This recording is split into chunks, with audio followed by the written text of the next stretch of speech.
अस्सलाम वालेकुम स्टूडेंट्स, आज हम 10th फिज़िक्स का यूनिट नंबर 11 स्टार्ट करने जा रहे हैं, विच इज़ साउंड।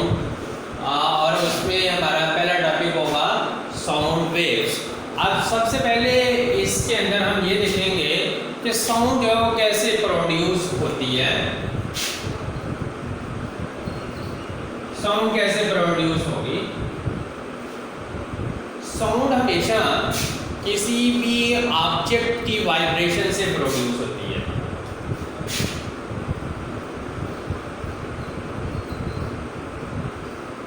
कोई भी ऑब्जेक्ट, कोई भी सरफेस, जब हम उसको वाइब्रेट करवाते हैं तो साउंड जो है वो प्रोड्यूस होती है।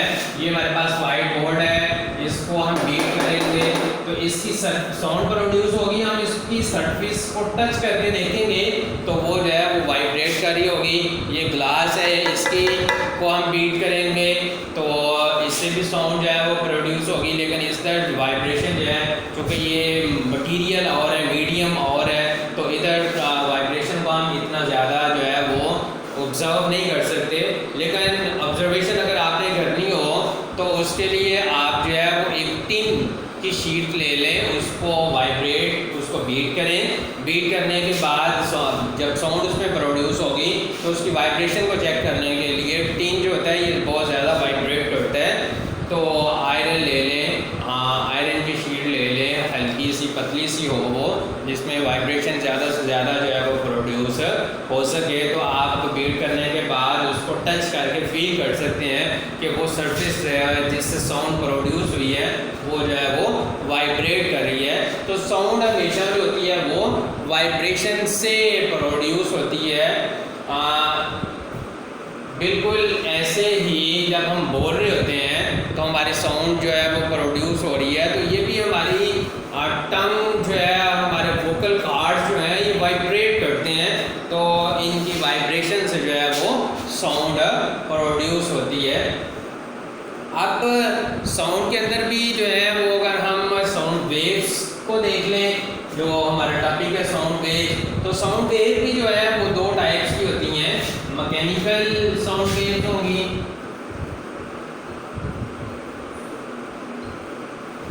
Mechanical sound waves,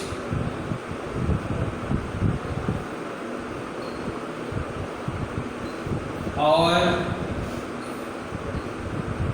electromagnetic.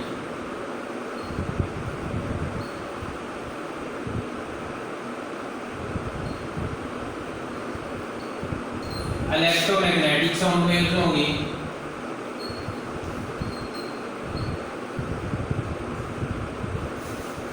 Mechanical waves की फिर वही जो हम यूनिट नंबर 1 में भी डिस्कस कर सकते हैं कि वो वेव्स जो है वो मैकेनिकल वेव्स होंगी, जिनको ट्रैवल करने के लिए जो है वो किसी मीडियम की ज़रूरत होगी।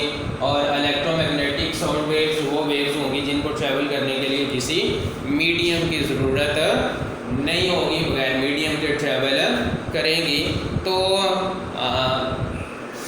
मैकेनिकल साउंड वेव जो हैं, मैं जो बोल रहा हूँ, मेरी आवाज़ आप लोग सुन रहे हैं, तो कौन सा मीडियम है मेरे और आपके दरमियान जो मेरी आवाज़ को ट्रैवल करवा रहा है आप लोगों तक, तो उसके लिए जो है वो air is present between this room, between our classroom या बिटवीन यू एंड मी। जो एयर जो है वो मेरी आवाज़ को जो है वो ट्रैवल करवा रही है आप तक, और इस तरह से मेरी आवाज़ जो है वो आप लोगों तक ट्रैवल कर रही है। और ये ट्रैवल कैसे प्रोड्यूस हो रही है? मेरे वोकल कार्ड, मेरे टंग की वाइब्रेशन की वजह से जो है वो प्रोड्यूस हो रही है। उसके अलावा भी अगर हम इसको वाइब्रेशन को डिस्कस करना चाहें तो उसके लिए एक स्कूल लेबॉरेटरी के अंदर एक ट्यूनिंग फोक होता है, उसकी वाइब्रेशन से उसको बीट करके भी हम जो है वो साउंड प्रोड्यूस करवा सकते हैं। ये लाइक दिस ट्यूनिंग फोक होता है, यू शेप का होता है, नीचे इसकी एक प्रॉन्ग, ऊपर ये दो प्रॉन्ग्स हैं और एक नीचे होल्ड करने के लिए होती है, ये इसको ट्यूनिंग फोक कहते हैं।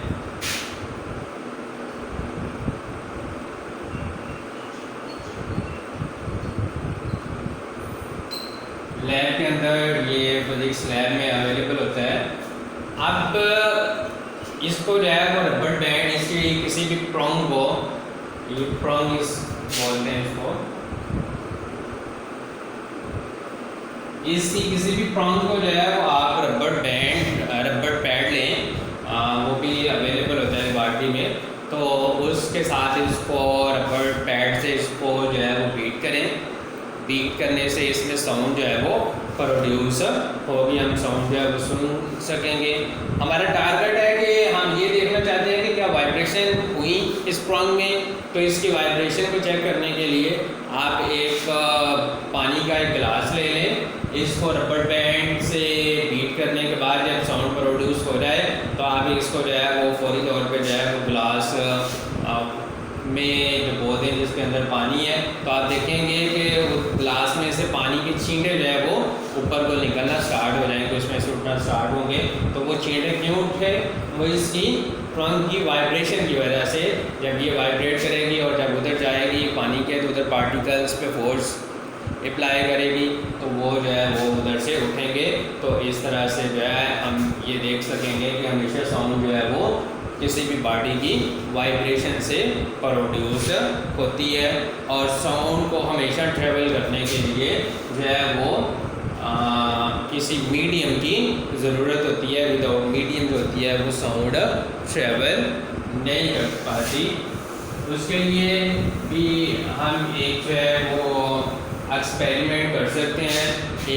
उसके लिए एक बेल जार ले लें।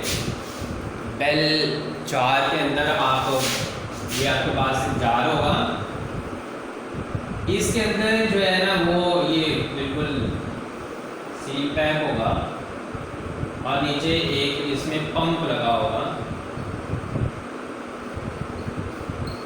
ये पंप हम इसके अंदर एयर भरने के लिए, एयर फिल करने के लिए, एयर मूव करवाने के लिए यूज़ करते हैं। तो इसके अंदर एक इलेक्ट्रिक बेल लगा दें।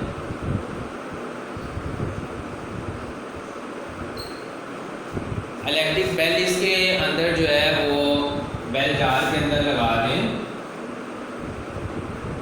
और जैसे हम इलेक्ट्रिक बेल को ऑन करेंगे, पहले इसके अंदर एयर मौजूद होगी, air is present between the jar.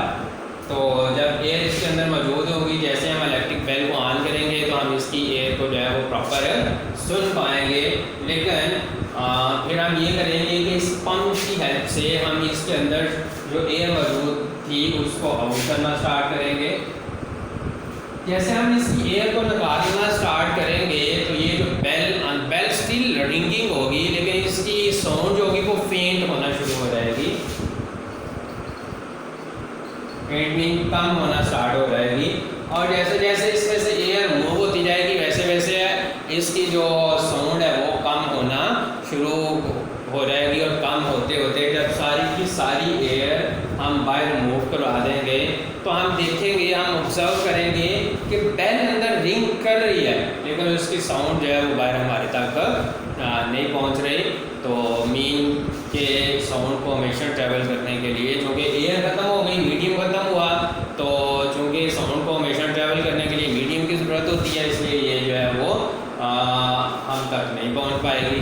अगर हम दोबारा पंप से इसके अंदर एयर को इन करना स्टार्ट कर देंगे, भरना शुरू कर देंगे, तो दोबारा से हमें जो है वो इसके अंदर एयर जो बेल की साउंड होगी वो दोबारा से हम सुन पाएंगे। तो इससे ये प्रूफ हुआ कि एयर साउंड जो होती है उसको ट्रैवल करने के लिए हमेशा जो होती है वो किसी ना किसी मटीरियल मीडियम की ज़रूरत होती है।